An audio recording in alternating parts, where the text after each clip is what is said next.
کہ بیماری کی وجہ سے وقتی طور پر وقفہ کر لینا جائز ہے. سمجھ میں آ رہی ہو بات؟ اسی طرح عورت کے لیے بچہ سنبھالنا, ایک جڑواں پیدا ہو گیا, بگلے بھی جڑواں ہوں گے وہ, اور اتنی آمدن نہیں ہے کہ وہ دائی رکھیں گھر میں یا ڈے کیئر میں جمع کرائیں ان بچوں کو, خود ہی پالنا پڑتا ہے, اور گھر میں اور بہت سارے کام بھی ہیں. تو اس نیت سے اگر کوئی کرنا چاہے وقفہ تو اللہ کی طرف سے پابندی, بولو بھائی, نہیں ہے. سمجھ میں آ رہی ہے بات؟ تو پابندی نہیں ہے. کوئی ایسا وقتی عارضی طریقہ اختیار کر کے وقفہ کیا جا سکتا ہے, اگرچہ پسندیدہ نہیں ہے شریعت کی نظر میں. اسلام میں ترغیب یہی ہے کہ نہیں کرو وقفہ, لیکن اگر کوئی کرتا ہے تو جائز ہے.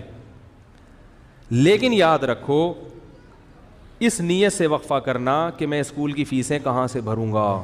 تمام علماء, چاہے دیوبندی ہوں, بریلوی ہوں, اہل حدیث ہوں, چاہے وہ عرب ہوں, چاہے وہ عجم ہوں, اس پہ پوری دنیا کے علماء کا ایک اجلاس ہوا تھا, دلائل سے بحث ہوئی تھی. سب کا متفقہ فتویٰ ہے کہ اس نیت سے کہ میری جیب پہ بوجھ نہ پڑ جائے, اس نیت سے وقفہ کرنا حرام ہے, گناہ کبیرہ ہے, اللہ پہ الزام ہے, اللہ کے عذاب کو دعوت دینے والی بات ہے, اللہ کو غضب آئے گا. جس خدا نے تجھے پلا کے اتنا بڑا کر دیا, تو یہ سمجھتا ہے کہ تیرے باپ کی کیلکولیشن کی وجہ سے تو پلا ہے, اب تو اگلی نسل کو اس لیے روک رہا ہے کہ کھلائے, تو کھلاتا ہے یا میں کھلاتا ہوں.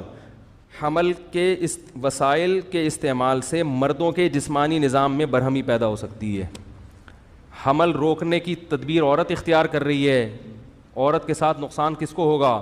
مرد کو بھی نقصان ہوتا ہے اس کا. عارضی طور پر ان میں سیکچول ویکنس بھی پیدا ہو سکتی ہے. مجموعی حیثیت سے یہ کہا جا سکتا ہے کہ ان وسائل کا کوئی زیادہ برا اثر مرد کی صحت پہ نہیں پڑتا, مگر اس بات کا ہمیشہ خطرہ رہتا ہے کہ مانے حمل تدبیر اختیار کرنے سے جب مرد کو اپنی اس کی جو ڈیزائرز ہیں پوری طرح سے پوری نہیں ہوں گی, جو ازل کا طریقہ ہے نا, کانڈوم وغیرہ کا طریقہ, مجھے شرم آ رہی ہے یہ باتیں کرتے ہوئے, لیکن بہرحال مجبوراً کرنی پڑ رہی ہے کیونکہ اب گورنمنٹ اس پہ اشتہار بھی چلائے گی. یہ بیہودہ اشتہارات بھی یعنی چلا سکتی ہے گورنمنٹ, تو مجبوراً بڑی مصیبت سے بچنے کے لیے چھوٹی مصیبت کو اختیار کیا جاتا ہے. لوگ یہ سمجھتے ہیں کہ یہ طریقہ تو نقصان دہ ہے ہی نہیں, ایسا نہیں ہے, ایسا نہیں ہے. کبھی کبھار تو ٹھیک ہے, لیکن جب 3 بچوں کے بعد آپ نے حمل روکنا ہے تو 5 سال آپ کو یہ طریقہ اختیار کرنا پڑے گا, جو کہ نیچرل.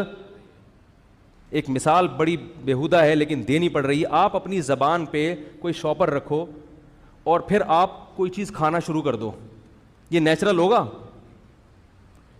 زبان سے جب ہم کوئی بھی چیز رکھتے ہیں نا تو فوراً ایک زبان لعاب خارج کرنا شروع کرتی ہے جو اس چیز کو ہضم, قدرت نے پوری ایک اس حساب سے ڈیزائن کیا ہے. تو ایک دفعہ آپ نے شاپر رکھ کے روٹی